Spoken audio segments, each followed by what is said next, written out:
Bonjour, bienvenue chez Bébé Club VapoWeb. Aujourd'hui, on va essayer de répondre à la question qu'est-ce que le e-liquide? Donc voilà, de quoi est-il constitué? Principalement de propylène glycol, de glycérine et ensuite en dose moindre d'alcool, d'éthanol on va dire, d'arômes, souvent des arômes alimentaires, et enfin, ce qui peut intéresser les fumeurs, de nicotine. D'abord, le propylène glycol. Qu'est-ce que c'est exactement?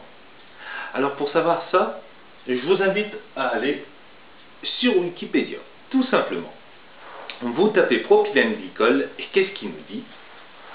Donc je vais éviter les termes savants pour aller au plus direct.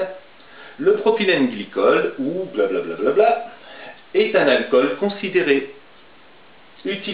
utilisé principalement comme additif alimentaire, considéré généralement comme non toxique. Donc, je n'invente rien, je ne fais que lire. Il est utilisé en alimentaire comme émulsifiant, dans les sauces et assaisonnements ou dans les arômes liquides comme solvant.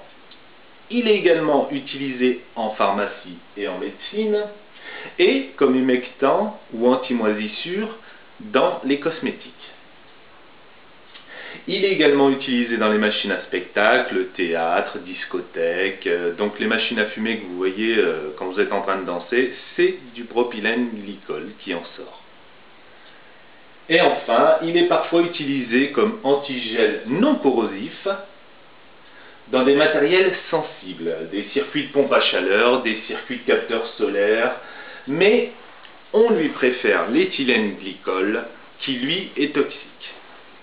Donc, ce qu'il faut retenir, c'est que le propylène glycol, c'est un diluant ou un solvant, qu'il est non toxique et surtout ne pas faire l'amalgame avec les éthers de glycol, comme le liquide de refroidissement que vous avez dans la voiture, qui eux sont toxiques. Je vais un petit peu exagérer, mais c'est comme si vous faisiez le distinguo entre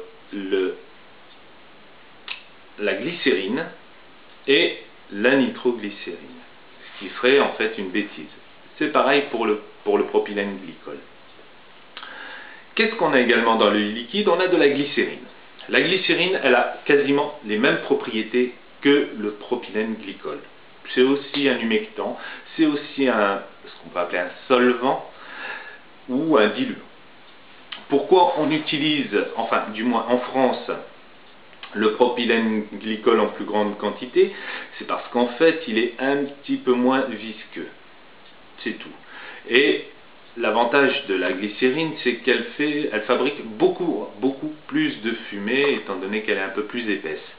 L'inconvénient de cette glycérine, c'est qu'elle est légèrement plus sucrée que le propylène glycol, et donc à forte dose, elle peut un peu dénaturer le goût des liquides. Voilà.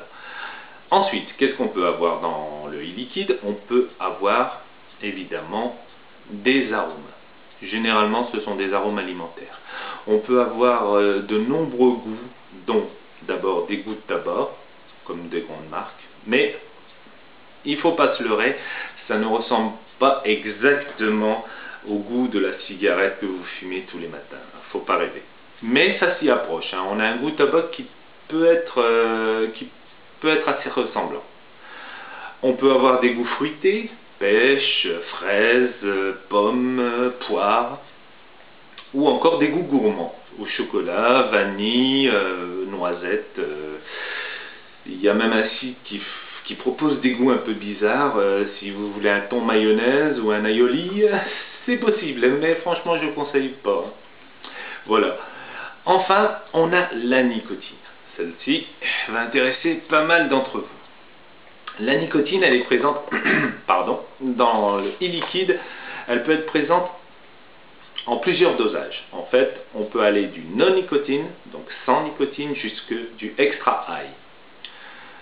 Le non-nicotine, bon, c'est simple, pas de nicotine, on fait juste de la vapeur avec le e-liquide.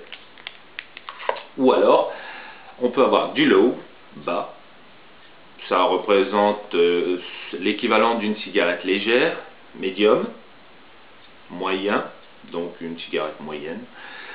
High, haut, c'est une cigarette assez forte, on va dire une blonde bien connue assez forte. Ou extra high, alors là on dira que c'est une cigarette brune. Alors, quels sont les effets de cette nicotine suivant les dosages? C'est simple. En fait, la nicotine, c'est elle qui provoque la contraction de la gorge quand on fume une cigarette. Donc, plus on a de nicotine, plus cette contraction est forte et plus on a l'impression que cette cigarette est forte. C'est ce ressenti que recherchent les fumeurs, en fait, qui n'existait que dans la cigarette et qui maintenant est reproduit par la cigarette électronique grâce au e-liquide. Donc, comment connaître exactement le e-liquide adapté? Il faut essayer. Il n'y a pas de secret, il faut essayer.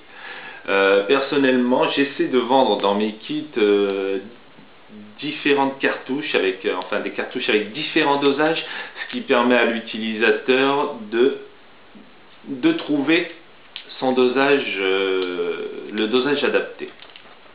Voilà. Donc, une chose importante, la nicotine est un produit qui est quand même dangereux.